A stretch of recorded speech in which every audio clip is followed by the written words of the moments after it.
This is Ambazonia calling. News, analysis, commentary, opinion, editorials. Ambazonia Calling is a co-production of Africa Freedom Network, the Missions Tribune, and Compass Free Press. Welcome. My name is Ntumfoyn Herbert, and I bring revolutionary greetings from our studios in Washington, D.C. to all of you, friends of Ambazonia and fellow Ambazonians on Ground Zero and across the globe.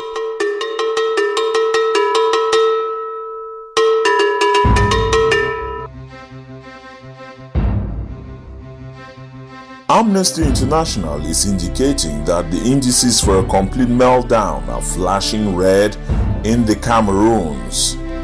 I am innocent here. The fixation on names, individuals, will not cook beans for anyone. This is the monk. The impeachment of Ayoktabe followed by his removal from office is the political equivalent of abandoning a foot soldier on foreign soil. The whole thing could have been titled Ambazonia's Political Animal Farm. This is Tani Jude Agwa Ozugen. Human Rights Watch is openly taking sides in the genocide of violence in the southern Cameroons, now renamed Ambazonia. This is Manjang Jude Ambe. A nation is just a bunch of family units living, working together. This is the monk from Ibalikumato. And so Canadian MPs are now informed. The question is, will they do anything concretely to stop the genocidal war in Ambazonia? This is Krista Cunningham. We are in a complex situation where we must make haste slowly. This is Sia Jimvo Ambe. Ambazonians will have independence or they will die fighting for it. This is Sidon Luke Makia, delivered in studio by Willibrod Ade. This is edition number 052 of Ambazonia Calling. It comes to you on Father's Day, the 16th of June, 2019. A very happy Father's Day to you. Our editorialist is here. His second job, his Sunday job, is catechist. Lambert Mbom has got a special Happy Father's Day message to you all, Ambazonian fathers. Pope Francis taught the faithful the importance of harmony. He said, and I quote, "The disciples' journey seemed to have reached the end of the line when suddenly they were rejuvenated by the Spirit. When they thought everything was over, they were transformed by a joy that gave them a new birth. The Holy Spirit did this. The Holy Spirit did not make things easier for them. He didn't take away their difficulties and their opponents. Rather, the Spirit brought into the lives of the disciples a harmony that had been lacking. His own harmony, for he is harmony." End of quote. Like the apostles, we must be buoyed by the Ambazonian spirit. It is this spirit that must guide us during these difficult moments. Just as for Catholics, the Holy Spirit is harmony, so too for us Ambazonians, the Ambazonian spirit is and should be harmony. In seeking unity, we have put the cart before the horse. I urge all Ambazonians to seek to harmonize. Then we can unite.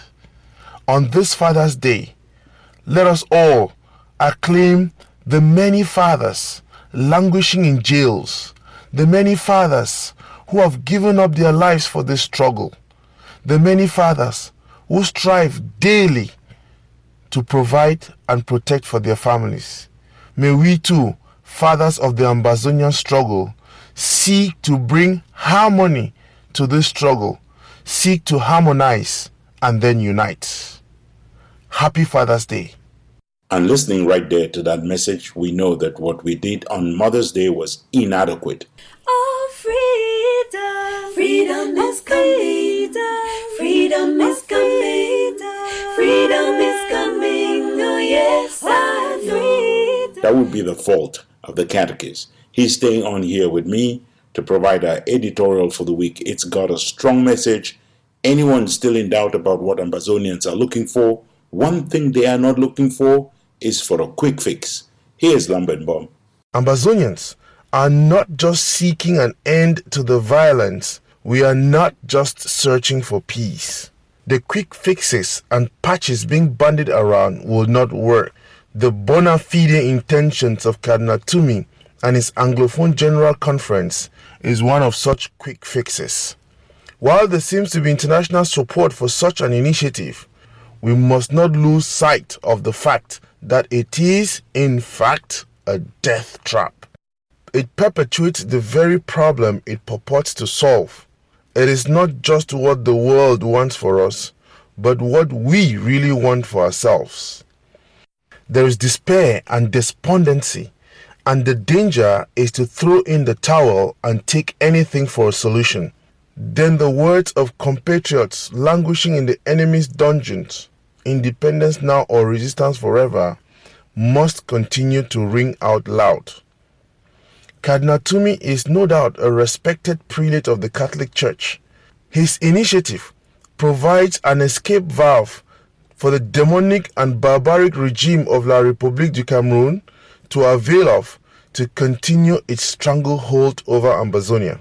He and his coterie are doing a disservice to Ambazonia. In the long run, it would have postponed the solution to the problem, which, like every wound not properly attended to, festers and only becomes cancerous. As for the Diongutes and Antagangis, SDF parliamentarians and others fronting for decentralization, the curse of the current malaise will haunt them forever. Now is the time to fix the Ambazonia problem once and for all. Ambazonians are not just searching for any and every solution to our independence issue. We have the solution: negotiated terms of separation. Lambert Mbom for Ambazonia Calling. What Cameroon has done to us, I want you never to forget. The pain they have brought to bear on this generation, I want you never to forget. Not out of hate, but so that the next generation will remember and make sure they do the things they are supposed to do, never to go through this again.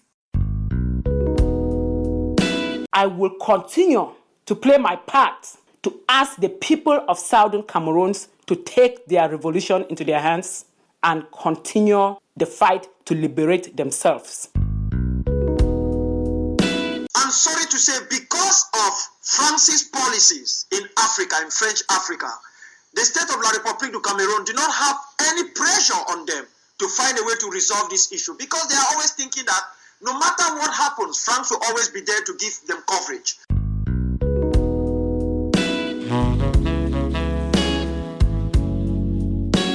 Still ahead in this edition, we have The Devil Unmasked with Professor Emmanuel Tatamenta. We have a winner of the Nyamfuka of the Week. And we are not done until you have heard our letter to Joshua. So stay tuned, kick back, relax, and enjoy Ambazonia Calling.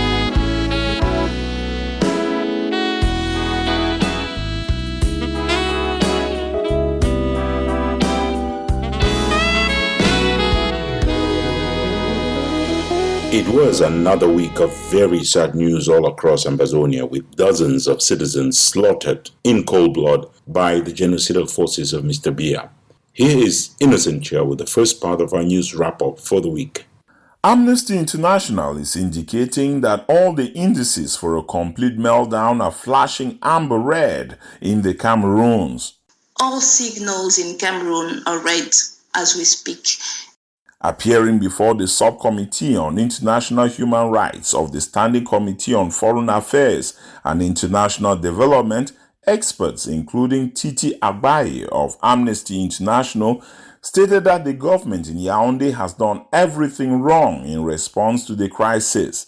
There is a clear pattern in the way that the Cameroonian authorities react to the crisis, and it has to be stopped.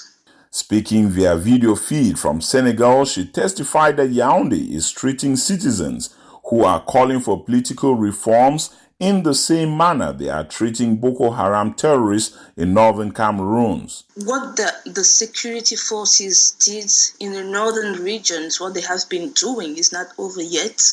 What they have been doing in the northern regions since 2014, they're doing exactly the same in the Anglophone regions now. Regretting that this treatment was with the blessing of President Paul Biya. The president himself called them terrorists.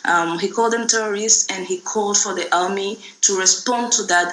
Scott Morgan, testifying from Washington, D.C., painted a picture of how Yaoundé is desperately trying to make of Ambazonian War of Independence an ethno-religious war, including recent attempts to incite the Bororo community against the rest of the civilian population in MENCHUM state.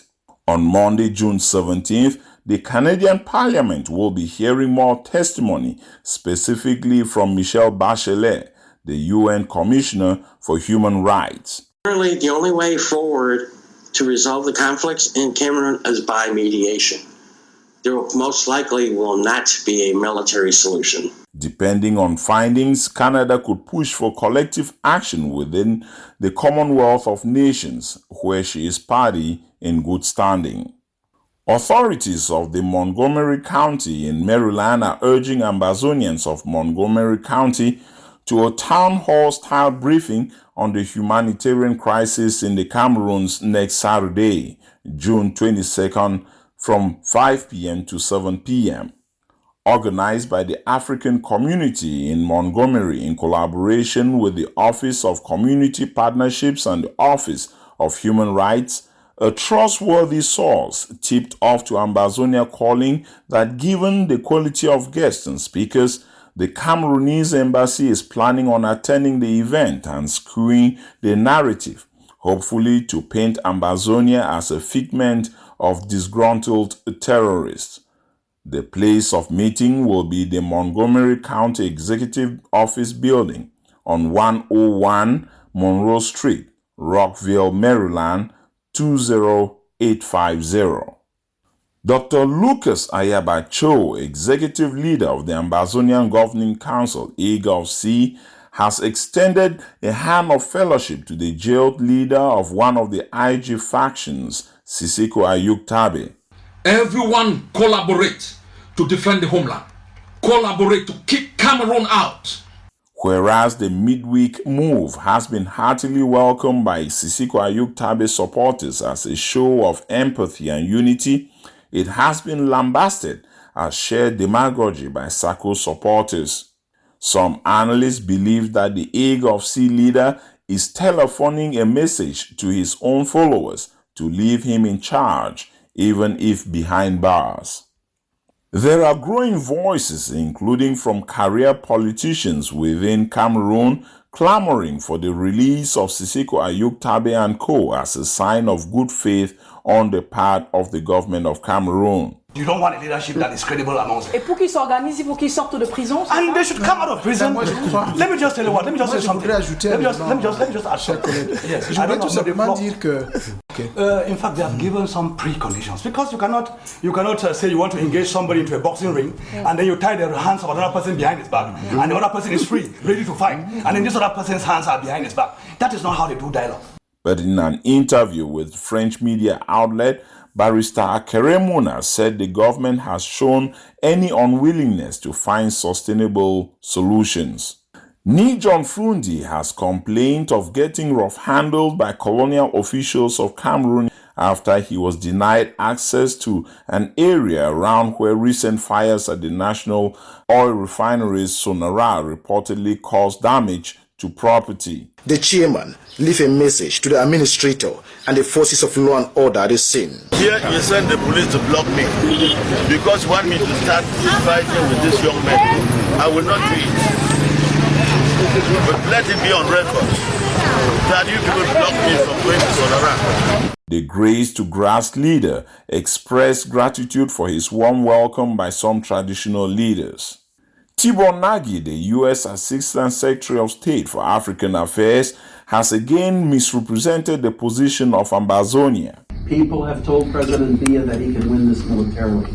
He cannot win this militarily, and it really is a situation of an eye for an eye, and sooner or later everybody is blind.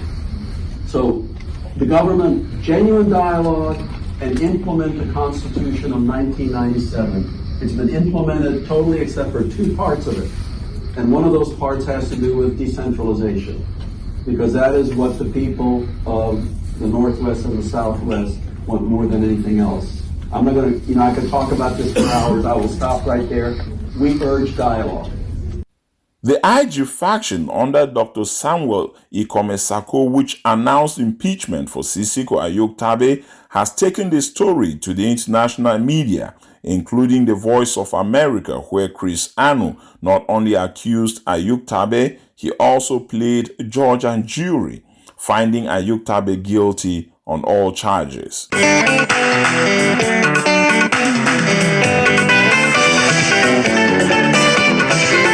Good morning, Africa. Welcome to Daybreak Africa from the Voice of America. I'm James Butty in Washington. Today is Tuesday, June 11th, and here are some of the stories we are covering. Cameroon's self-proclaimed Ambazonia Republic says it has impeached its imprisoned president. The actions of Mr. Ayoktabe constitute sabotage. There are allegations that he has been compromised and he is now working side by side with French Cameroon against the spirit of the revolution. Finally, terrorist forces of La République du Cameroon are reportedly confiscating the few remaining taxis and bikes serving the local population in Kumbo. Sources say once arrested, the motorists are forced to sign a document committing to work on Ghost Town Mondays. You are listening to Ambazonia Calling, your space for educated news analysis, informed opinions and commentary towards the recognition of a free, independent Ambazonia. I am Innocent Chia. Stay with us.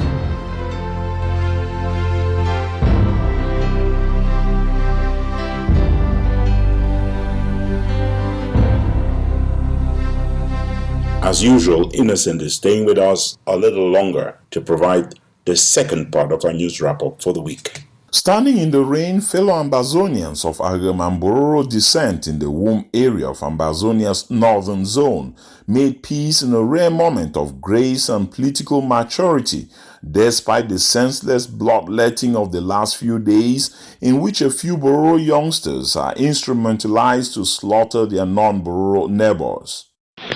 We want to stay as Thank you. Leaders of the boroughs apologized to bereaved families and those injured in the machete attacks and repudiated those who perpetrated the carnage. We come for here only for one thing, only for come talk for one and say for all what we don't happen, we be very, very sorry. We be very sorry. We condemn all things we don't happen for a gesture that must, no doubt, infuriate the colonizers who were banking on uprising between the communities weaponized by the occupation forces. Now for the way Field Marshal and the Red Dragon, they start demonstrate the power of the dragon. There are more reports of battle victories that the Red Dragons of Field Marshal have attributed to themselves. Around Seed of Wisdom College, after Seed of Wisdom coming up to Bele. In the latest attacks, the Red Dragons claim to have ambushed a convoy of La République du Cameroun forces, reportedly on the hill slopes just outside of the Seat of Wisdom College, Fontaine, leading to several deaths and injured in La République du Cameroun soldiers. They strike the first truck where we be in front, where we be the ammo car. From there, many people will be dead and many will be wounded. The Red Dragons reportedly hit the colonial forces again as they headed towards Alo. Around Alo, almost at Fogap, the same area where we happened about 2-3 days ago, Field Marshal again appear. And at that point, it strike 2 motor again, where many wounded and many dead. Meantime, reports, including pictures from Mamfe, Ambazonia Southern Zone, indicate that a Cameroon police vehicle in Mamfe toppled from the force of an improvised explosive device, killing 4 of 11 paramilitary forces. 7 others are seriously wounded and nursing varying degree of wounds at the hospital in Mamfe. On n'engage plus, c'est-à-dire qu'il y a une instruction informelle qui est donnée pour ne plus engager. The genocidal war against Ambazonia, the ghost town campaigns launched by Ambazonians to cripple the colonizers, and the fire which recently destroyed Sonora could not have come at a worse time for the occupier. According to their own television networks, the regime of Mr. Biya has stopped any investments, does not spend any money except on strategic needs, mostly defense and security needs. Uniquement certaines charges qui sont stratégiques, qui sont priorisées à ce moment-là. The regime is no longer paying salary arrears, has frozen all promotions, is cutting benefits to workers, and is seeing its domestic debt balloon out of control. C'est-à-dire qu'on ne paye plus de rappels, on ne paye plus des dossiers d'avancement, les prestataires ne sont plus payés, la dette intérieure ne fait que gonfler parce que l'État est dans l'incapacité de pouvoir payer. An attempt on Saturday, June 15th by police and gendarme officers to storm Kondangi Central Prison in Yaoundé to seize phones from inmates turned sour and bloody. C'est grave à la prison centrale de Yaoundé. In order to resist the search and seize operation, inmates ganged up and charged on the security forces carrying out the operation, using every weapon they could lay their hands on, including using human waste, carried in buckets from sewer systems and splashed on the police and gendarme officers. Les policiers sont entrés ici pour fouiller. Tout le monde, tous les détenus sont sortis.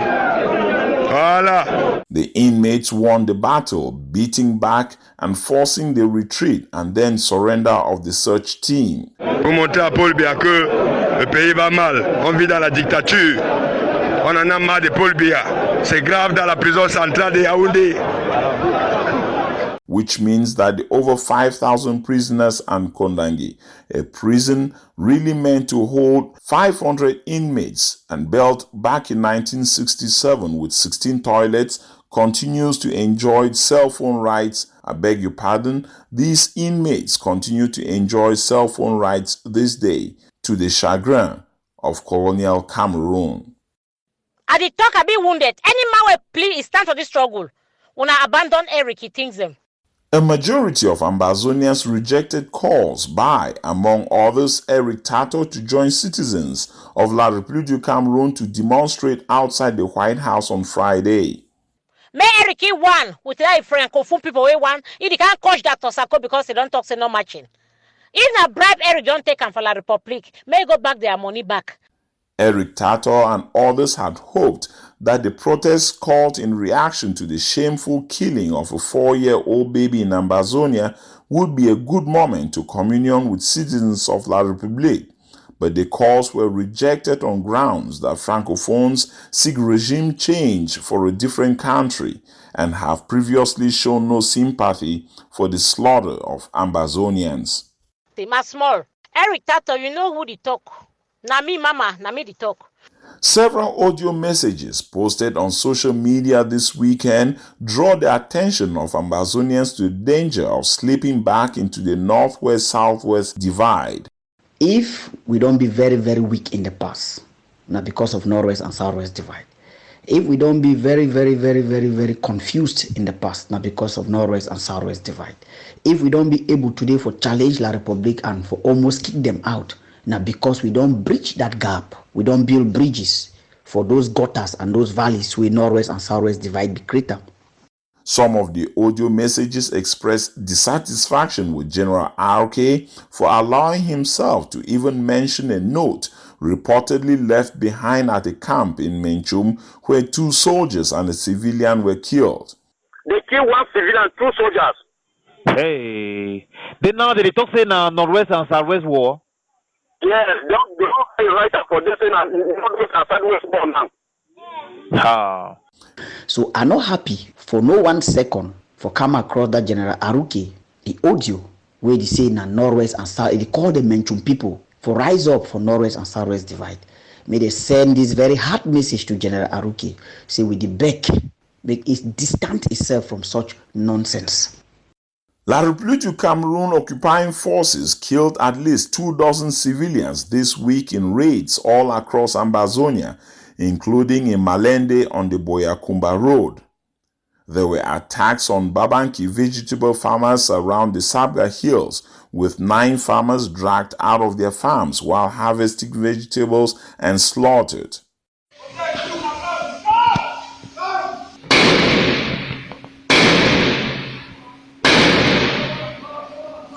Earlier in the week, La République du Cameroon occupation forces were caught on camera in Santa in Ambazonia's northern zone, shooting indiscriminately as they combed through neighborhoods teeming with unarmed and frightened to death civilians.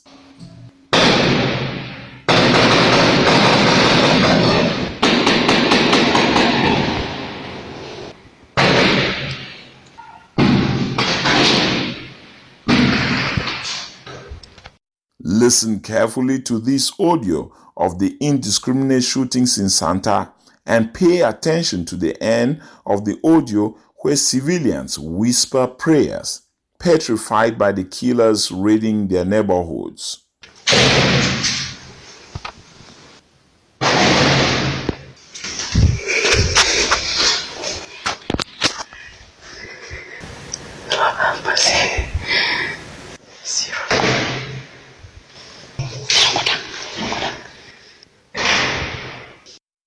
Innocentia, Ambazonia calling. This is the experience of Amba people when the flames of freedom fanned by truth light up the hearts of the children. There is a fire on the mountain, fire on the mountain.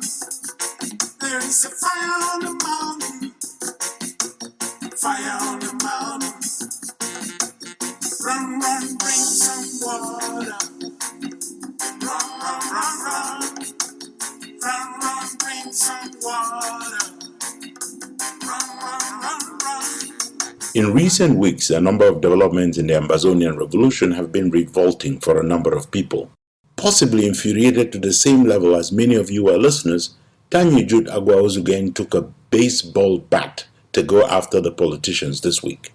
Politics tends to be lousy, with political backstabbers and other shadowy personalities of doubtful repute scheming, corrupting, selling and buying favors behind closed doors and dark alleys from the most gullible of citizens. But politics also has ethics, rules and tradition. Trouble is, no rules apparently apply in the Ambazonian liberation movement. Everything goes. A consensus has grown among many Ambazonians that a line of political decency was crossed when the SAKO-led IG group and the Restoration Council that backs it announced not only that they were impeaching Siseko Ayoktabe, but also they were removing him from office. This act is despicable. The impeachment, followed by the removal from office, is the political equivalent of abandoning a foot soldier to rot on foreign soil. And that will be putting it mildly. Even though you may not support the setting up of the IG, one thing I think you will agree with me on is that there is indecency in buying into the view expressed by US President Donald Trump that he only supports soldiers that were never captured. Have Ambazonians forgotten so soon what happened in 2000? On the 2nd of May 2000, the Constituent Assembly of the SCNC appointed Justice Frederick Alobwede Ebong of blessed memory, President-designate of Southern Cameroons. This appointment came while Justice Ebong was still languishing in jail near the municipal lake in Yaoundé.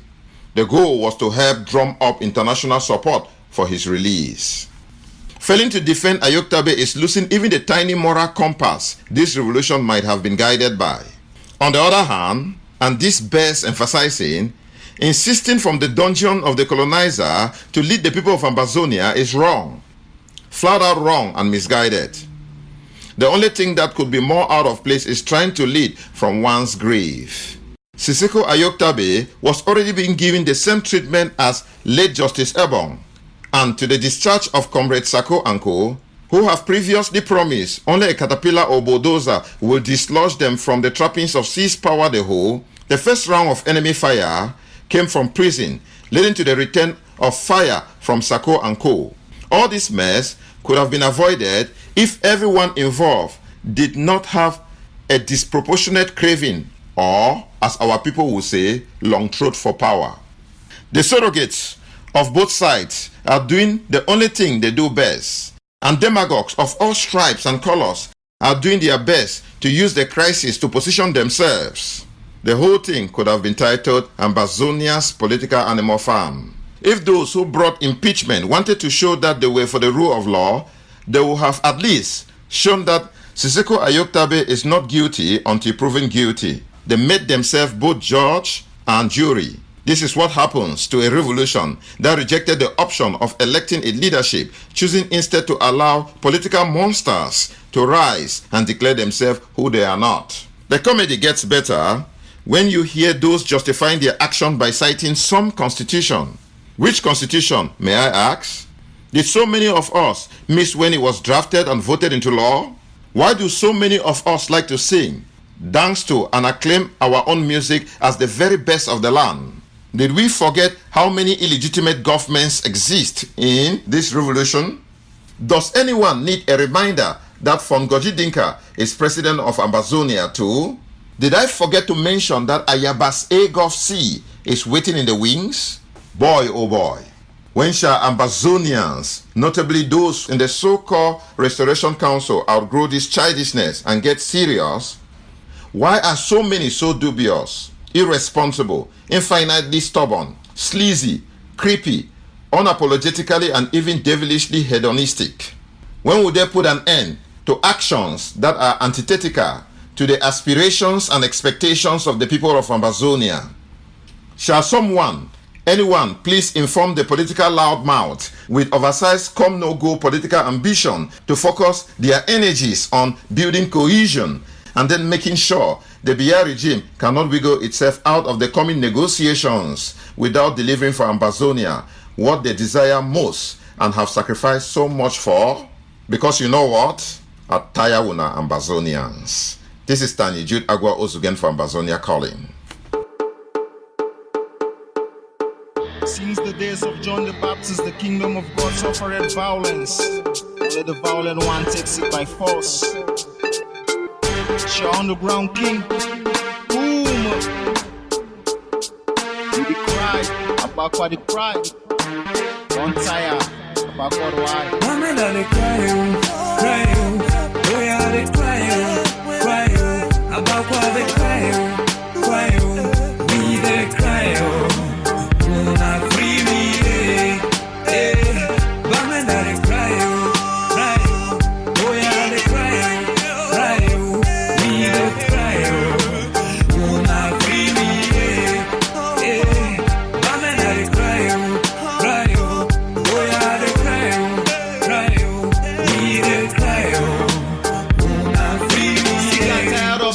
Republic una free. Amango today inside pay, you know the free. We president on the side say all man of yay. Grand ambition, fuck that slogan, no yay. Presido, the pay jaga jaga. Una take all till the weavers scatter. They need 102 students for Senate address. Una select 2 Anglo-Bos, escape address. Bia, young, Dijon, prison. Escape will know why man show BBC there for prison. They don't tell all we then start for colors Anglo-Fools. Fuck up the government, we ain't tools. Minister for Communication, no fit talk good English. Southern Cameroon independence, that's my wish. No good third roads, no seaports, no light, no attack, no airports. President, you overget fake promises. Wait to happen, failing us, you bring us diseases. But men are the cry, we are the ask why. You don't come for that chair, you don't go shake, you go down. Women are the crying, crying. We are the crying, crying.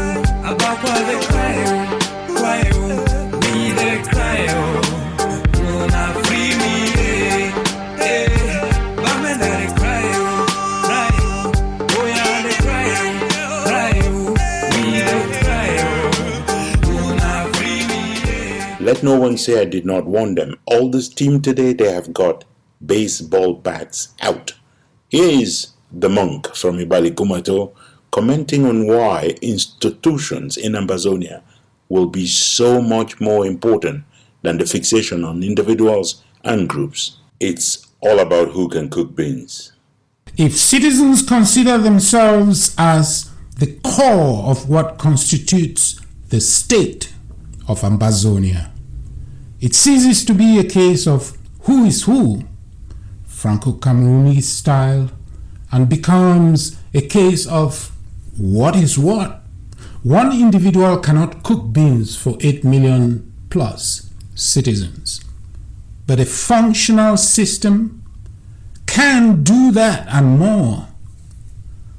As a citizen, I am looking for a functional system, not dysfunctional individuals like myself.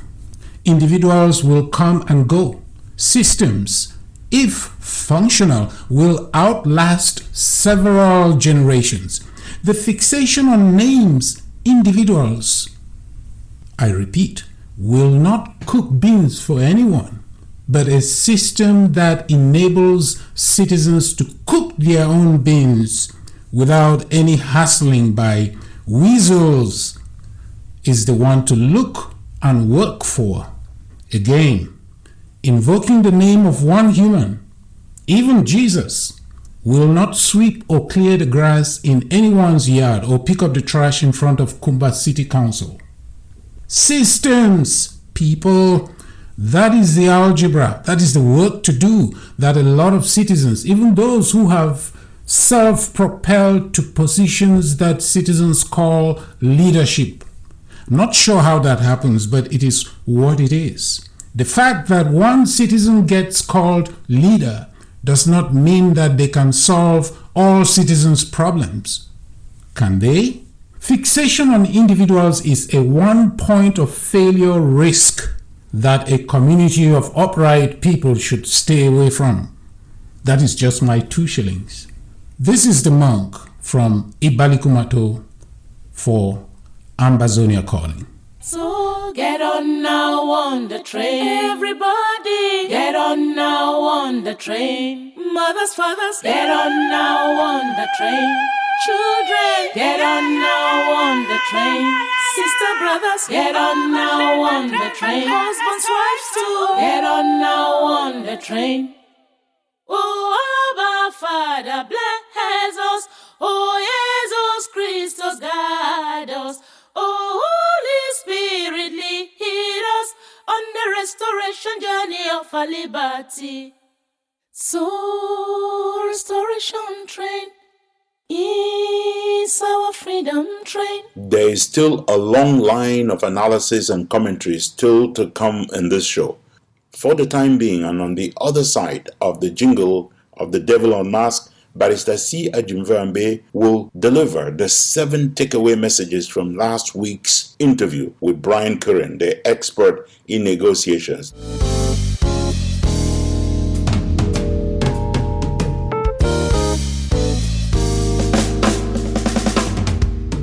Welcome to our special interview segment, The Devil on Mask, The Truth Out.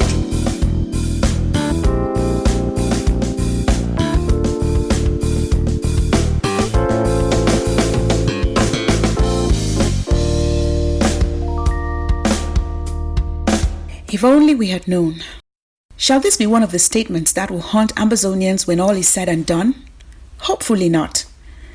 Having access to the information provided by last week's Devil on Mask guest, Mr. Brian Curran, should help Ambazonians avoid such a statement. Ambazonians now know, or should know, what they are supposed to do in order to be successful in their engagement with the colonizer. The first thing we now know is that Ambazonians won't get anything done unless we rekindle broken trust. So the first thing the opposition groups need to do is to begin to communicate with one another constructively so that they can begin to build trust amongst one another at a leadership level. They can sit down together and engage constructively to build that trust. Eventually then they can sit down and start talking about common objectives and shared positions. And once they've done that, then they can begin to think about a negotiating strategy, because it's important that these groups that don't agree with one another have a common negotiation strategy. No one is suggesting that Ambazonians follow blindly or hastily. However, if we've been waiting for a train and one has stopped, inviting us to jump in for destination negotiations, we need to decide if we want to get on board or if we want to hope that another train will stop. Maybe no other train will come, maybe it will. But as Brian Curran noted in the interview last week, one of the errors the Palestinians committed was not boarding the train when it pulled into the station. Until this date, they are still waiting for another train to take them to their intended destination. Israel-Palestine.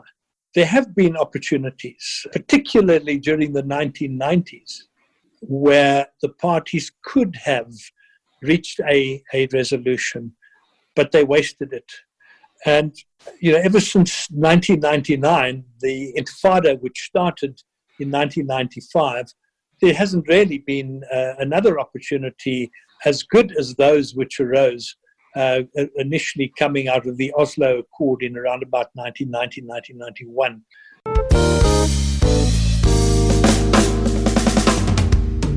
The second thing we now know is that we will not be successful unless we determine, mandate, and rely on our best leadership. It is absolutely critical that one has leadership and quality leadership on both sides. Where there has been successful political negotiations, very often it's because of the quality of leadership that is on both sides. Leaders who have got the ingredients and the characteristics of sound leadership. When you identify that you've got leaders of that nature, one needs to make the most of it. It is not about who we hate or like. You could have advisors working with your leaders, but I think, the actual negotiations you should do your own negotiations. Not about popularity. So you need to identify people who are good leaders, who have the qualities and characteristics of great leadership and effective negotiators. If necessary, if they need to have some level of training, they should, but you need to negotiate yourselves. Not about diplomas in the pocket. But I really do believe you need to negotiate your own future. It shouldn't be put into the hands of others. Not about being from a particular trade or profession or group. Others can facilitate or mediate. It is about competence. Not everybody is a skilled negotiator. It takes a particular type of person with a particular temperament to be a skilled negotiator. One has to be a good listener. One has to be someone who is able to build bridges. It is also about our preparedness to negotiate and our ability to set the agenda for such negotiations, should they indeed come. You've got to make sure that you've got all the structures around you, and you also have an environment which enables you to be able to work together intelligently in a structured way, where you have all the infrastructure that you need to be able to negotiate in a structured and successful manner.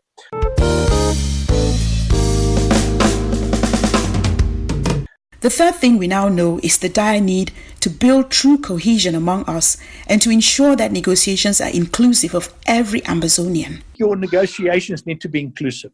You need to be talking to one another, because at the end of the day, they're going to be there.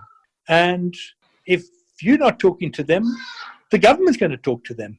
And the government will try and do a deal with them. So you've got two distinct groups, certainly within the group that is seeking independence as a political objective. I think it's common cause that there's not agreement between those groups, let alone the vast disagreement there is between the federalists and the independists.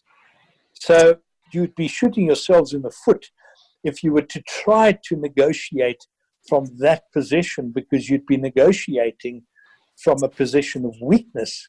If we do not talk even to those we would ordinarily avoid like the plague, engage them in meaningful conversations, it is more likely than not that the colonizer will talk to them, engage them, and deepen the divisions among us, divisions that could very well result in the failure of any negotiations. and you achieve that consensus and you build trust and you even agree on appointing a negotiating team of 3 or 4 people that are going to represent the interests and political desires and demands of the broader constituency of Ambazonia. I cannot overestimate the importance of engaging with constituencies, keeping people informed, keeping the constituency informed.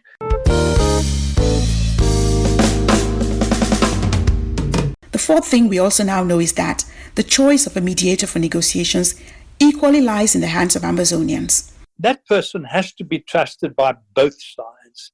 So one party cannot appoint a mediator or even a person to facilitate the negotiations.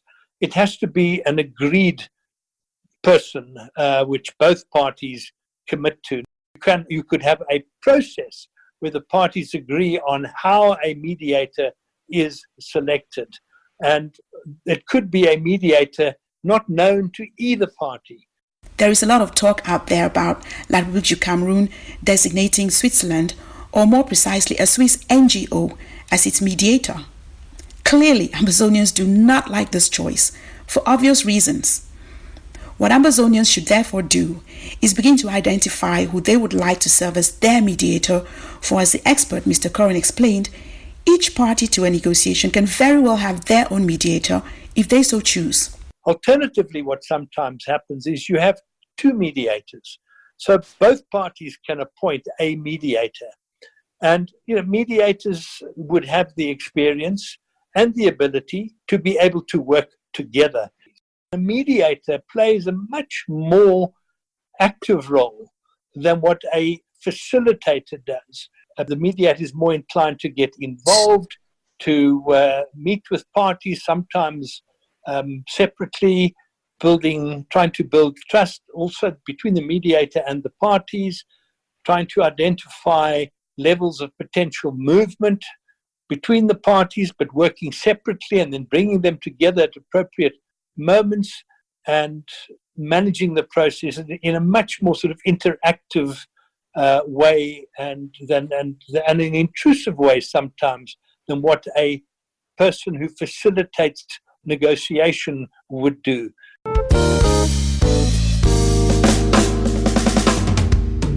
A fifth, had we known, is knowledge of the fact that we need to get ahead of the game, get up to speed, start talking, discussing, exchanging notes, ideas on how to get negotiations going. Start strategizing on possible negotiators, facilitators, and mediators. In effect, start building the capacity that we dreadfully lack. Obviously, if one is going to go into negotiations, then there needs to be a huge amount of preparation, because very often the hard work happens prior to the actual negotiations on either side, working separately, consulting with their experts, setting up structures, ensuring that there are proper channels of communication. These exchanges, interactions, preparations, and strategizing are not and should not be deemed as actual negotiations. How do we know that the government on the other side is ready and going to be willing to negotiate? Well, you don't.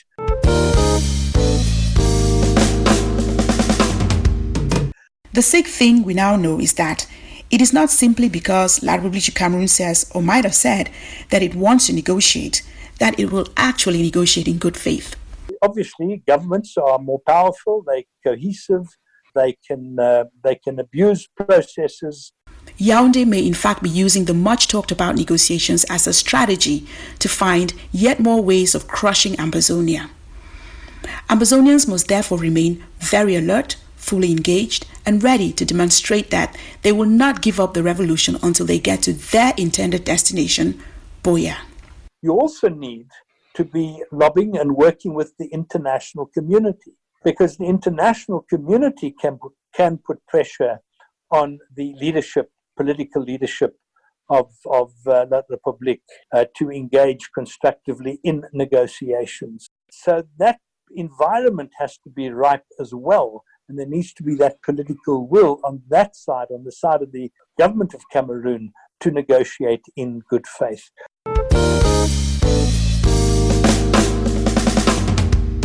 Perhaps the most important thing that we now know is that Ambazonians must not rush into negotiations unprepared. The first thing is they should not rush into negotiations. They must make sure that they are ready to negotiate. And we've already spoken about what that means. And certainly what it means in the first instance, that the leaders and the groups are able to work together. Because if you don't, I promise you, your divisions will be exploited. There's no doubt about that at all. So just in terms of your negotiating team and structure, you need to speak with one voice. While this is indeed an important point, it should not be used as a pretext for delay.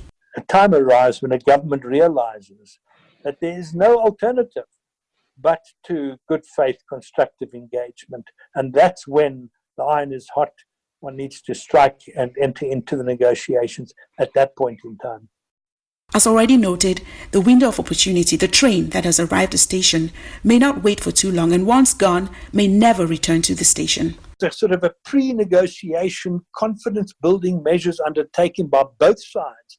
There needs to be dialogue. We spoke about dialogue. There needs to be talks about talks and about building confidence between parties so that you can create that environment. And I believe one thing that should be pushed for is the release of political prisoners to enable them to participate in the negotiations. So that is something that should happen during the talks about talks process, that I believe should happen in any context, any environment, before you actually go into the negotiation. The political leadership are willing to begin to speak to one another because no one's going to win the violent conflict. And there's not a better alternative. So that's the one time when parties turn to negotiations. Another opportunity may never come, especially if the international community moves on and our people give up from suffering too much and believing that all their sacrifices are in vain. In other words, we are in a complex situation where we must make haste slowly. My strongest words of advice would be, don't rush into this. Don't go in until you're absolutely ready. Knowing that the world will not come to a complete halt and wait until we decide to crawl to the next stage of this liberation struggle, which could very well be a negotiation table. This is Sia Jimvo Ambe for Ambazonia Calling.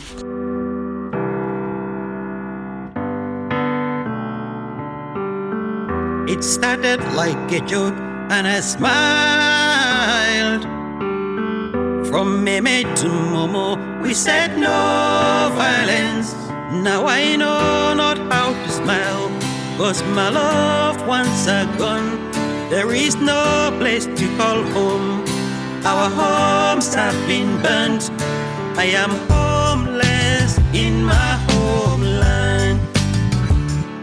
There is no place to call my home.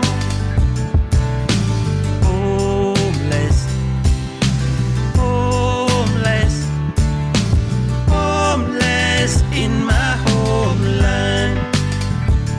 When are we going to have a dialogue? We have buried more than enough. Nothing heals the past like time. When are we going to have a dialogue? We've been marginalized enough. You may fool some people sometime. You cannot fool them all the time.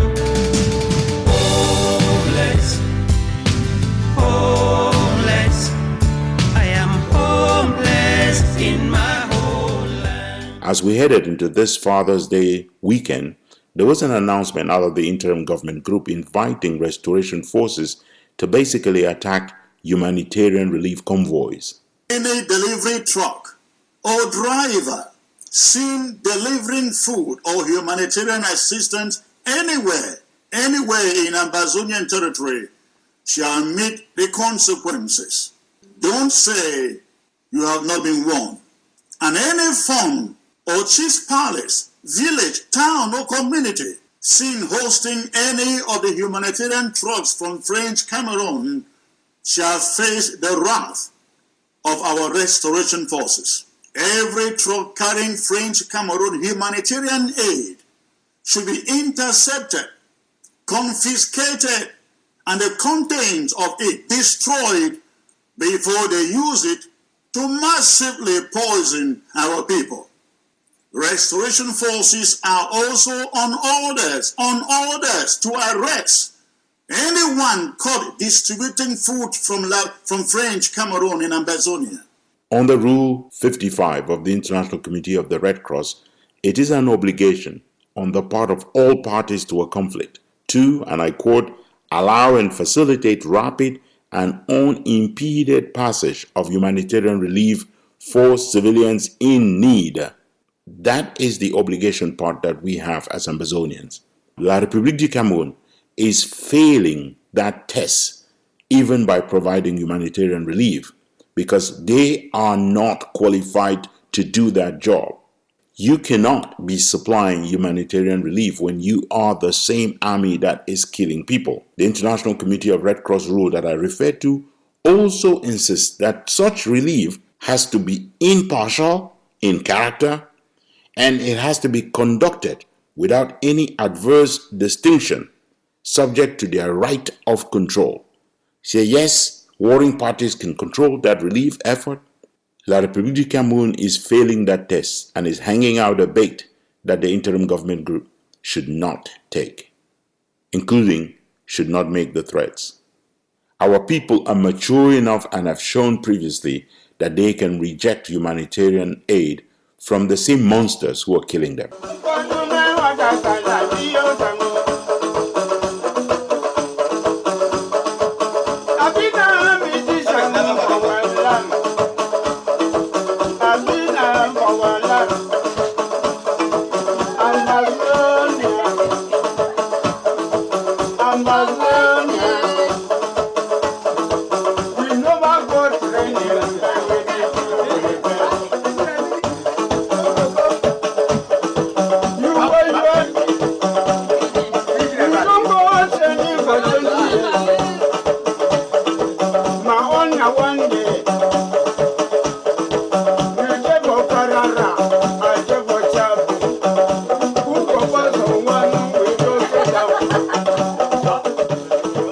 The Subcommittee on International Human Rights of the Canadian Parliament heard testimony Friday from two human rights experts on the Southern Cameroons.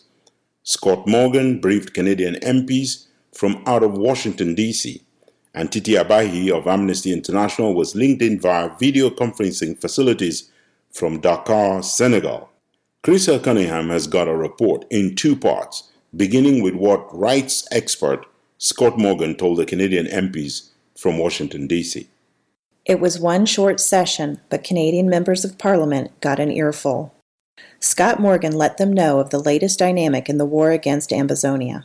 The desperate attempt by the Cameroon government to provoke ethnic cleansing that it would like to blame on Amba boys. The concern is that the Ambazonian separatists will actually target the Ambaros and by seeing them as actual agents of the Cameroonian government, which will in turn give the Cameroonian government cover to actually go into the region with a heavy presence and impose its will. This will be a religious conflict that appears that the BA government is willing to pay the price for in order to remain in power.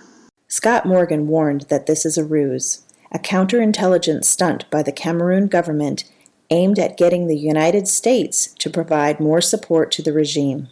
This strategy can be viewed as a counterintelligence strategy with the goal of possibly ensuring or increasing the military assistance provided by the United States.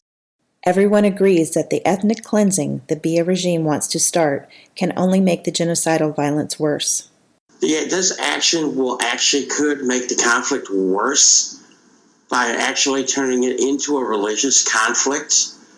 The escalation comes at a wrong time, when, as Scott Morgan argued for the Canadian MPs, the U.S. government is in favor of mediation. Recently, the U.S. Undersecretary of State for Africa, Tibor Nagy, who visited Cameroon in March of this year, stated that there is a necessary means for mediation as well. This statement can be taken as an official policy decision by the Trump administration. asked to clarify if a military victory was possible for the Cameroon government, Morgan had this to say. Currently, the only way forward to resolve the conflicts in Cameroon is by mediation. There most likely will not be a military solution.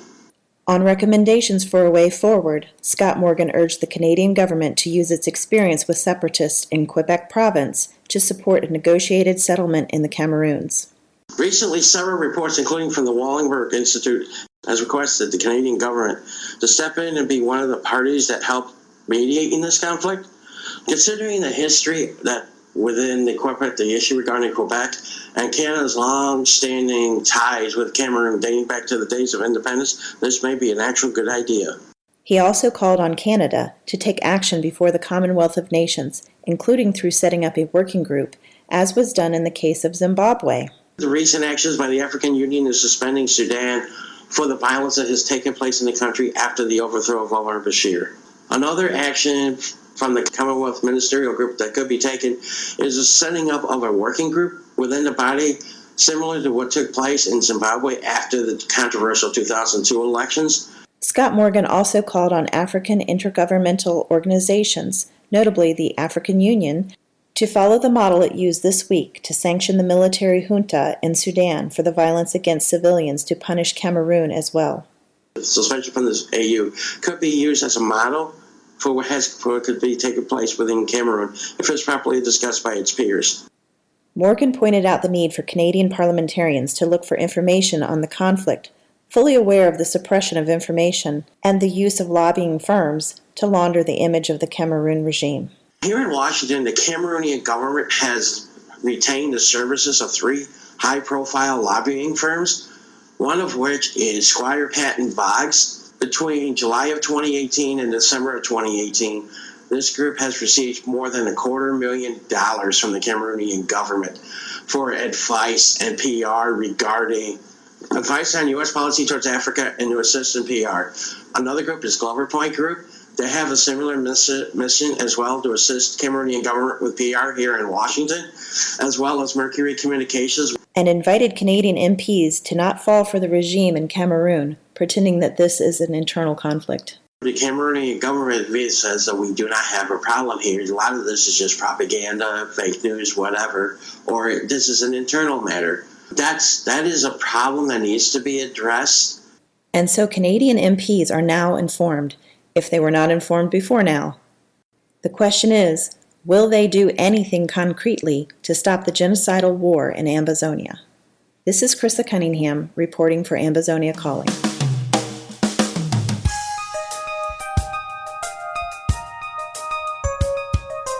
This is Ambazonia. One nation, one soul, one people. Sacrificing, bleeding, and yes, dying if need be, until we kick the colonialists out and enthrone a government of the people in BOYO. As we mentioned in the introduction of Krista Cunningham's first report, the second expert before the Canadian Parliament was Titi Abahi of Amnesty International based in Dakar, Senegal, and her account to the Parliament on the genocidal violence in Ambazonia, as Krista Cunningham now reports, was a lot grimmer than that of Scott Morgan. From a human rights point of view, I would say it's the reign of impunity. We, Amnesty International, are relieved that the issue in Cameroon is gaining attention. Amnesty International has been working in and on Cameroon for 5 years now, documenting numerous human rights violations and abuses. Amnesty International wants the world to know that the regime in Cameroon now believes it can justify all human rights violations by hiding behind national security concerns and counter-terror action. Basically, the states seem to think that any human rights violation can be justified by the fact that they're protecting the people and country against whatever they consider a threat.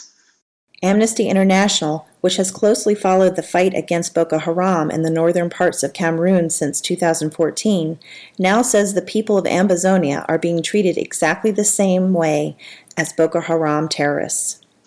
They are basically using the same pattern of human rights violations in the Anglophone regions. The human rights violation and abuses, the pattern of human rights violations and abuses is basically the same. So what the security forces did in the northern regions, what they have been doing is not over yet. What they have been doing in the northern regions since 2014, they're doing exactly the same in the Anglophone regions now. Unlawful detention, arrest and detention, systematic use of torture, unlawful killing, death in custody. For the regime of Mr. Biya, every Ambazonian is a terrorist. Even if there are multiple crises in Cameroon, even if from far it could seem like those crises have no links around, among them, there is a clear pattern in the way that the Cameroonian authorities react to the crisis, and it has to be stopped. It has to be stopped because we have been working on this for 5 years, and basically for 5 years we have been telling people, look at Cameroon. Look at Cameroon. Don't look at Cameroon only thinking they are key in the region in the fight against Boko Haram. Look at what's happening inside the country also. This situation is so bad, Titi Abahi wanted the Canadian Parliament to know that all signals are now red in the country. All signals in Cameroon are red as we speak. Titi Abahi shared the view expressed earlier by Scott Morgan that the escalation in the conflict, despite talk of dialogue and negotiations, is deliberate on the part of the regime. I would say that this is a deliberate escalation. One reason the regime can afford to pursue military options is the steady flow of arms from 4 main sources. Here are David Anderson and Scott Morgan. The U.S., Germany, France, China, and Israel all supply arms to the military. Is it possible that between them that they could bring some restraint through the pressures of cutting those military supplies? I know the U.S. has already cut back a bit. So you might want to add another country to that list of countries that supply weapons to Cameroon, and that would be the United Arab Emirates, because they supply 27 armored cars in the short period between the time of the election last October, and the time that results were actually announced. So that is a very interesting timeline to actually look at as well. The London-based rights group said the pattern of oppression of Ambazonians has lasted for 40 years, with the regime doing nothing right over 4 decades. It's something that has been going on for more than 40 years now, so it's really hard to see what exactly the government is doing in the right way. I can give you a list of what they're doing wrong, but what they're doing in the right way is really hard to see because they're not sending the right signals to the people in the Anglophone region. Amnesty International wants the world to know that if the troops are slaughtering Ambazonian civilians with such impunity, it is because the signal to the troops came from the very top, from Mr. Biya himself. The military is above everything. They're above law, and the state basically gives them the right to do whatever they want. There's a specific unit in Cameroon that's involved in the fight both against Boko Haram, but also in the Anglophone regions, which is called the BIR, is Bataillon d'Intervention Rapide in French. They are supposed to be trained for specific war. So they consider that to be a war against Boko Haram, but it's actually a war against the people, whoever the people may be. So it's impunity, and it's also the fact that nobody's addressing that. It is Mr. Biya himself who cleared for his troops to treat Ambazonian civilians as terrorists. The president himself called them terrorists. He called them terrorists, and he called for the army to respond to that as they would do in the northern part of the country, for example. So it hasn't been yet a strong positive signal against discrimination. Amnesty International urged Canada to provide leadership in ending the genocidal war in Ambazonia, letting Canadian members of Parliament know that so far the rights group has not found any champions from the West to lead the charge against ending the war. It has been really hard for us to work on this particular issue because there's basically it's hard for us to find a partner among international community, a strong voice among countries from the international community. Amnesty International experts are telling it as it is, loud and clear. What we usually tell the states is, whatever your partnership is with Cameroon, make sure human rights is one key condition for delivering that partnership. And after Friday's briefing, the Canadian Parliament can no longer pretend they did not know. This is Krista Cunningham, reporting for Ambazonia Calling.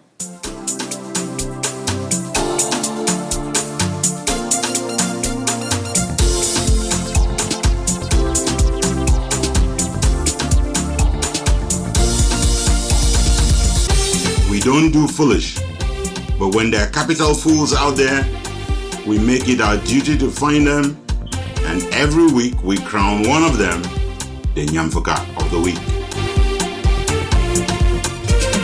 Veronique Vitimfe is here. She's got our rundown of the kings and queens of foolish for this week. Finishing in third place this week is the one new so-called apostle for peace. One who wants peace but blames the victims of war, not the person who declared war. Like the women with orange scarves who go around demobilizing for peace. Baptist morning meditation played safe but dumb. It put everyone, victim and warmongers, in the same pot. The one person who declared war and who should be shamed was spared a tongue lashing. The aggressor was painted as not guilty. The persons forced to survive through self-defense got blamed. Baptist morning meditation seemed to suggest that if the Cameroons had Bob Marley, if it had someone like the former South African leader, the reconciled Kenyan leaders, or the resigned Ethiopian prime minister, all would have been well. The program sells peace as a product of its own, not a byproduct of justice. As a church program, it might have been easier for the Baptist morning meditation to question why God made war against the army of Pharaoh, or why there was no Bob Marley in heaven to make peace between God and Lucifer. Baptist morning meditation is this week's third place finisher for the crown of shame, the Nyamfuka of the Week. Nyamfuka them all. In the position of runners-up this week is the spokesperson of the ASC, the umbrella organization of the armed groups under the command of the IG Group. JTB Kwayam, also known as the Black Scorpion, issued a speech early this week that is tantamount to another coup d'etat in Ambazonia. This time around, the ASC spokesperson spoke like a typical warlord. First, he decreed that they on ground zero and ground one are tired of politics and politicking.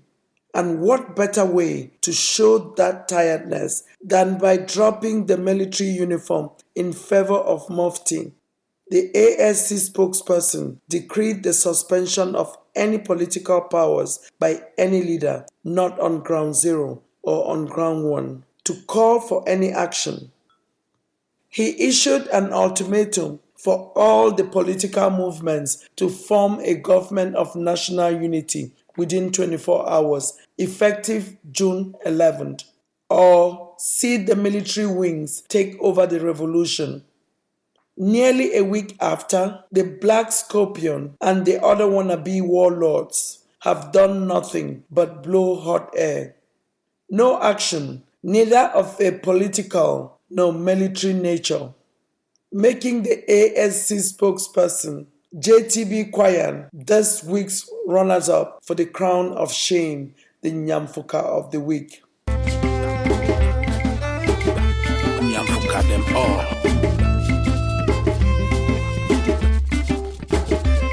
Running away with the crown of foolishness this week is the senior researcher for the Central African region at Human Rights Watch.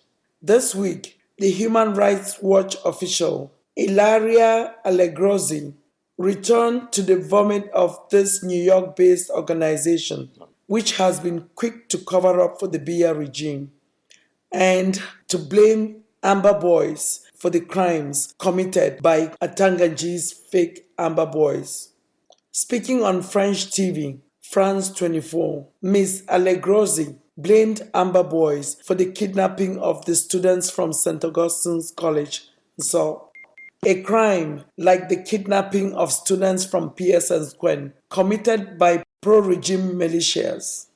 Ms. Allegrozzi tried to use the false accusations to link Amber Boys to Boko Haram and the kidnapping of the Chibok girls.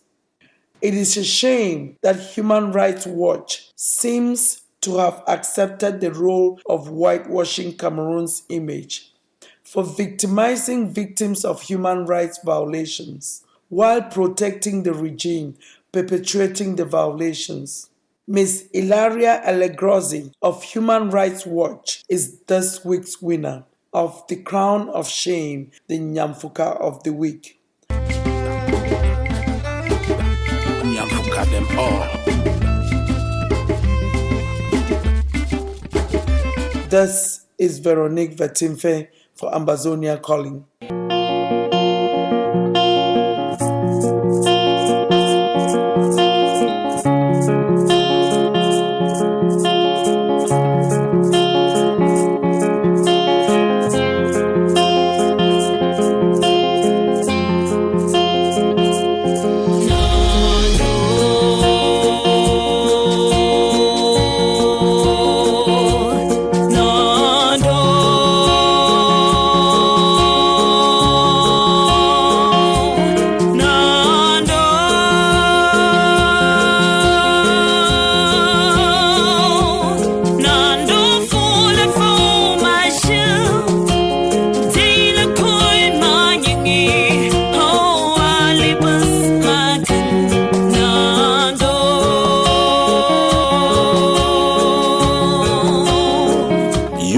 Watch has been busted. This is not new.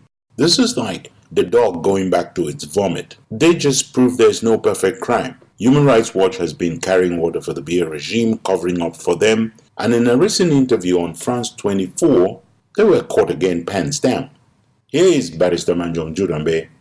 The New York-based rights group that has made frivolous accusations of terror perpetrated on Ambazonians by pro-independence groups is involved in a multifaceted cover-up on behalf of the Biya genocidal regime and, by extension, failing to live up to its core mission as a rights organization. For more on this, we're joined by Ilaria Allegrozzi from Human Rights Watch. On Tuesday, during an interview on France 24, Ilaria Allegrozzi, the senior researcher for the Central African region at Human Rights Watch, falsely blamed self-defense groups seeking the restoration of the independence of southern Cameroon's Ambazonia of kidnapping 170 students. There was an episode, a case which we documented in our latest report in March, which concerned the kidnapping of up to 170 students, mostly girls and mostly minors, in Kumbo, in one city in the northwest, kidnapped by the separatists and released a few days later. Allegrozzi described this tall tale of kidnapping, purportedly by the Ambazonian freedom fighters, or Amber Boys, as only one of many kidnappings by these same Amber Boys. This is just one example that did not make it into the news headlines. An incident which didn't really make it to the headlines. Human Rights Watch joins the Biya genocidal regime in comparing the Amber Boys to Boko Haram terrorists, with Allegrozzi serving as their main rapporteur. She told France 24 that the kidnappings in Kumbo can be likened to the 2014 kidnappings by Boko Haram terrorists of 276 girls from a Chibok boarding school in neighboring Nigeria's Borno state. And was as serious as the kidnapping of Chibok girls in Nigeria. Ambazonia Calling would like to point out to the international community that this is not the first attempt by Human Rights Watch to cover up for Mr. Biya's genocide and war crimes by pro-regime militias known as fake Amber Boys. These Atanganji-inspired criminals passing for fake Amber Boys are noted for committing crimes the regime hopes will eventually turn the population against the campaign for the total and absolute independence of Ambazonia. The New York-based rights group knows, but has never acknowledged that it is a pro-regime militia commanded by an officer of the Cameroonian army, positively identified as Amel Rostan Veng, that kidnapped 81 students and teachers from a boarding school in the outskirts of Bamenda in Ambazonia's northern zone in November 2018. This was the first recorded desperate attempt at recreating the terror visited by Boko Haram on the Chibok girls while blaming it on the Amba boys. The goal of the regime and its militias has been to paint the pro-independence campaign as a terrorist movement. During the launch of its March 2019 report at the United Nations headquarters in New York, Human Rights Watch researchers confessed to the attendees and online watchers that they shared and cleared their report with the Biya regime and had received and inserted into the report a rebuttal from the same genocidal regime. Human Rights Watch went as far as inviting officials of the Biya regime to take the floor at the launch, ostensibly to refute any allegations of rights violations. Thanks to opposition by officials of the United Nations Correspondents Association, apologists and officials of the Biya genocidal regime were denied the floor. One other lame accusation that Human Rights Watch threw around during its latest interview with France 24 is that Amba boys have attacked students and burned down many schools since the start of the conflict in an effort to enforce a boycott of schools. The truth, well known to Human Rights Watch, is that the schools torched in Ambazonia were those that closed down in order to respect the boycott of schools. The targeting of and burning down of such schools could only benefit those who wanted the boycott to fail. Human Rights Watch managed to omit Cameroon from its annual report, effectively providing the Biya regime a perfect blackout of all rights violations. When pushed on the issue, Human Rights Watch later claimed it was on account of lack of funding that it could not cover the Cameroons. Nobody is fooled by this tired excuse. Ambazonia Calling expressed the view at the time that it was a cover-up, and today we feel vindicated, though painfully saddened to note that Human Rights Watch has not stopped carrying water for the brutal Biya dictatorship and its genocidal practices in Ambazonia. Even the host on France 24 TV found herself wondering aloud in a question about the logic of Alec Rossi's accusations that Amba boys who are putting their lives on the line to defend their neighbors would be the ones slaughtering those very neighbors. But bearing in mind it's a secessionist bid, it's for independence for the English-speaking regions, why are civilians being targeted by both security forces and the separatists who assumedly come from these communities? The biased attitude exhibited by Human Rights Watch towards Ambazonia's quest to restore its independence constitutes further victimization of the true victims of Paul Biya's genocidal violence. Looking back, Ambazonia Calling wonders why Human Rights Watch was quiet after Alec Rossi was denied entry into Cameroon earlier this year, though she arrived the country with a valid visa in order to document human rights abuses. Wonder why? This is Manjang Jut Ambe for Ambazonia Calling.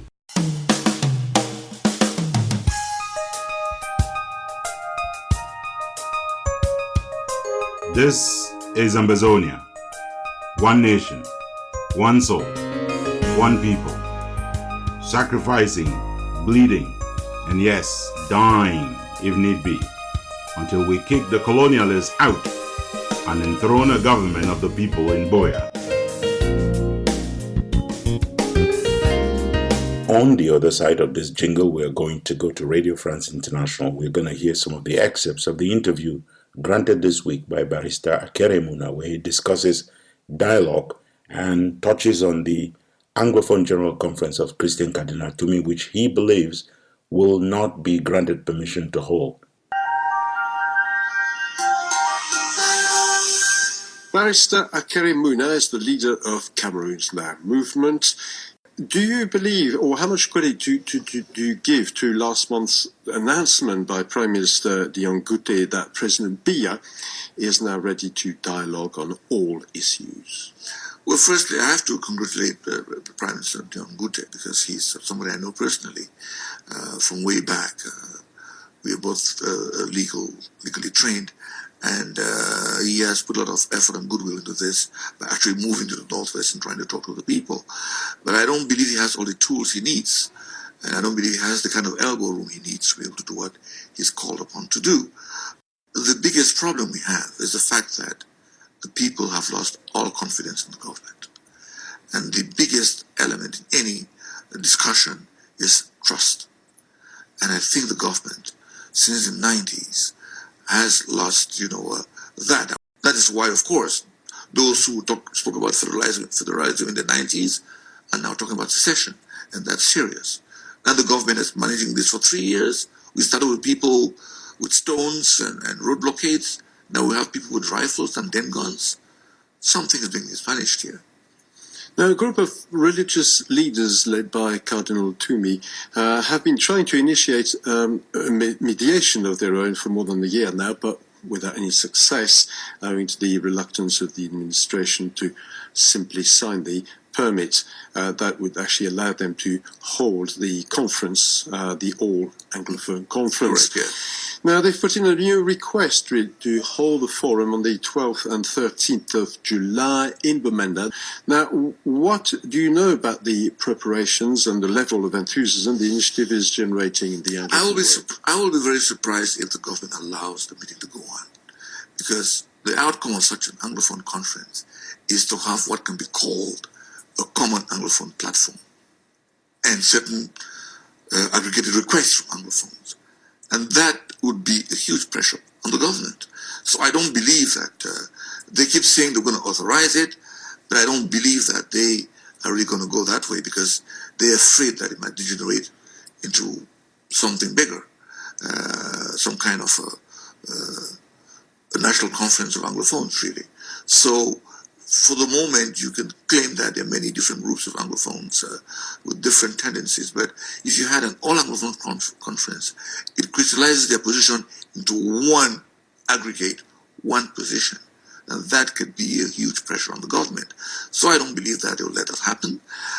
We need a national dialogue as well that brings together all Cameroonians.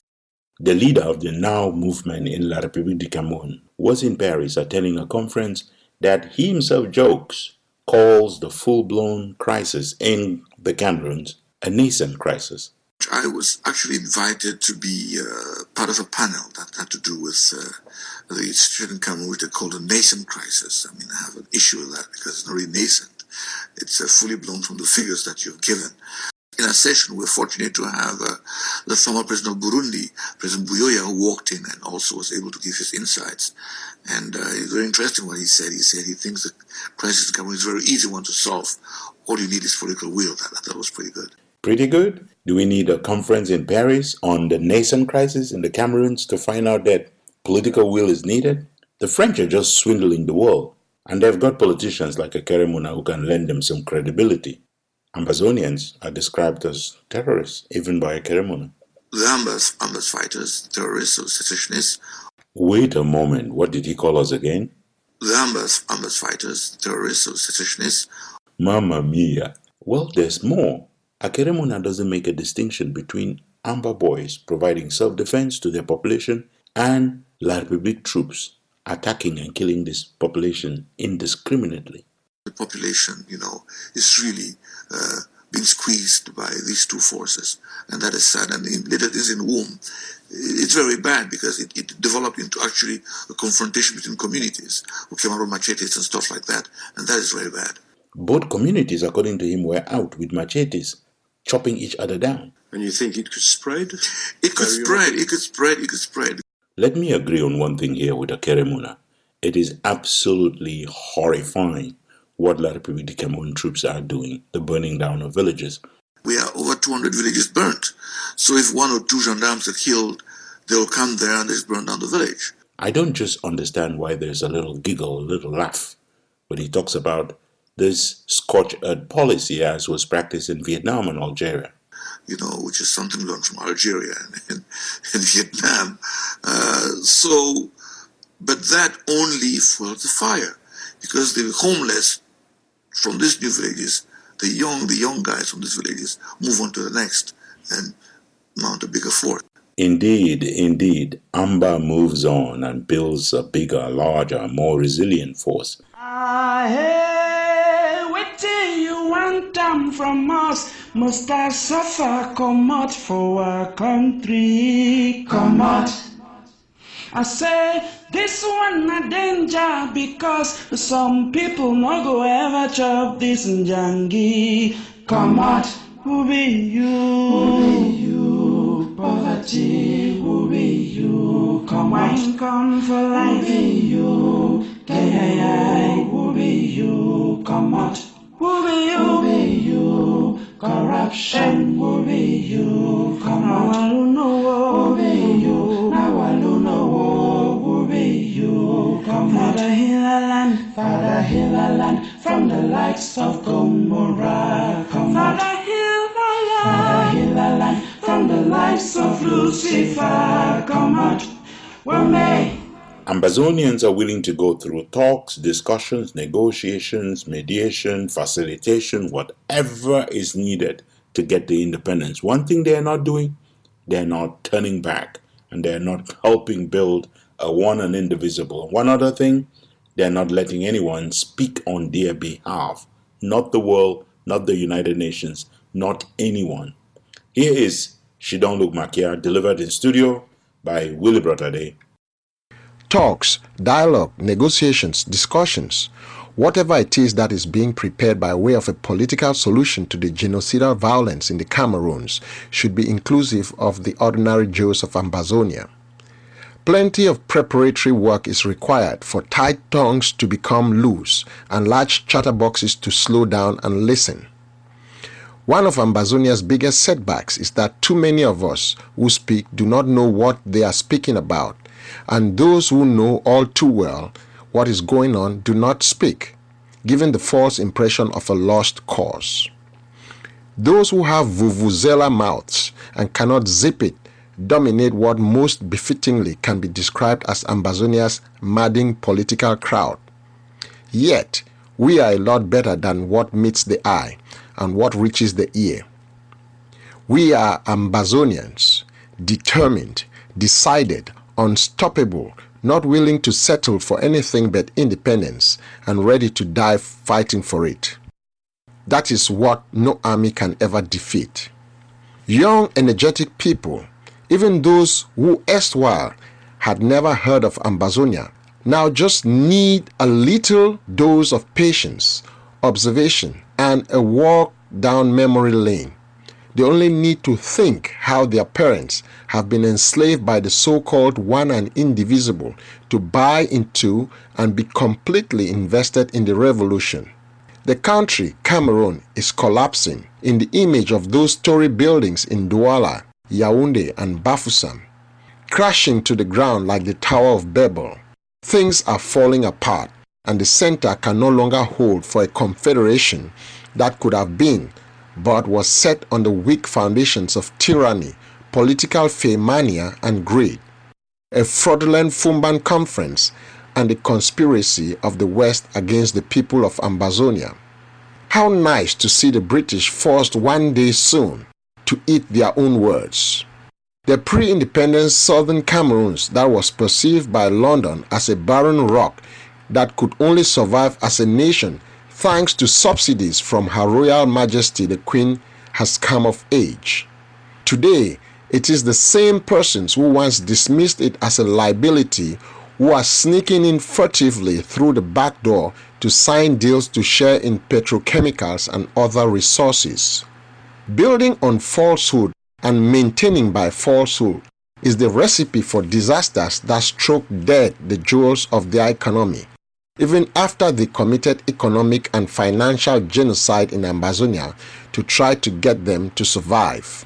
Every symbol of greatness dreamt of is lost, like Sonara and the National Assembly in flames. Like those once powerful hands that could wave vigorously to chants of Toujours Shoga on 20th May to arms that need help to be lifted. The world must know that Ambazonia will speak for itself. They want nothing to do with some so-called constitution on decentralization. Ambazonians have not paid with their blood, their limbs, and their lives for decentralization. Ambazonians will have independence, or they will die fighting for it. This is Sidon Luke Makia, delivered in studio by Willie Brotade for Ambazonia Calling. This is Ambazonia Calling. The genocidal war in Ambazonia has razed hundreds of villages, dislocated entire communities and families, with millions of people believed to be internally displaced. 3 million by one count, 530,000 according to official UN data. It is a frightening situation for families having to deal with homelessness and forced disappearances, with deaths and uncertainty. Yet, this is also the time, says the monk from Ibalikumato, when families have to be strong and united, when family bonds have to grow and be strengthened, and when the data about families, vital information about the survival of who you are, needs to be kept for stronger communities to emerge post this war. Here is the monk. If you destroy the roots of a tree, the tree comes tumbling down. The same happens to a community when family units are dismantled. Dismantling a community of people begins by targeting the roots of the community, its family units. Rebuilding a community requires special attention to these units that make up the community in order to create a strong and unbreakable foundation fabric on which to set the community for the next centuries. This points to recognition of all citizens as precious parts of the community foundation fabric, without which talk of community becomes just that, talk. There has to be a simple and well understood by all philosophical underpinning that enables citizens to live and operate with a sense of belonging to the root of their community, their state, and their nation. A nation is just a bunch of family units living, working together using a legal and internationally accepted configuration that results from recorded history and some deep thinking. As many citizens of Ambazonia as possible can individually work on strengthening family units. The stronger our family units, the stronger our foundation fabric on which a self-governing framework can be implemented with some predictability. This could be the subject of a whole lot of words on paper, but as a simple fact requiring implementation to save our communities, it is enough to tell ourselves that there is this hole in the boat that we need to attend to and seal, or else the water keeps coming in. We are not sinking, not yet, but soon, if we get distracted from this small detail. Hopefully, paying attention to family units will enable all Ambazonians to reconsider every Amba citizen as belonging to part of the fabric that holds us together. And this is no secret. Every Amba Pekin should know this. Now, one may ask, what to do now? In this day and age, given the eternal dysfunction in the Cameroons, there is no saying when, where accountability begins and where it ends. It is wise for our citizens to collect and safely, or have someone do it for you if you cannot, and store family data. Keep track of it and merge when appropriate with community, state, and national data.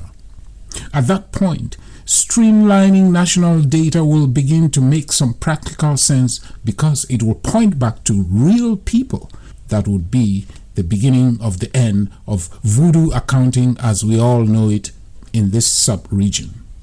This is the monk for Ambazonia Calling. This is Ambazonia Calling. Because you have your army of occupation out in West Cameroon, you believe that when the people will rise, even if you took the whole of the French army and added to yours, you will never bring them down. And I call on all Cameroon soldiers to lay down their arms within Ambazonia and to turn their arms against the very system that has made them slaves in the land of their birth. For more stories from around the world, go to the World Wide Web at themissionstribune.com, compassfreepress.com, and africafreedomnetwork.com.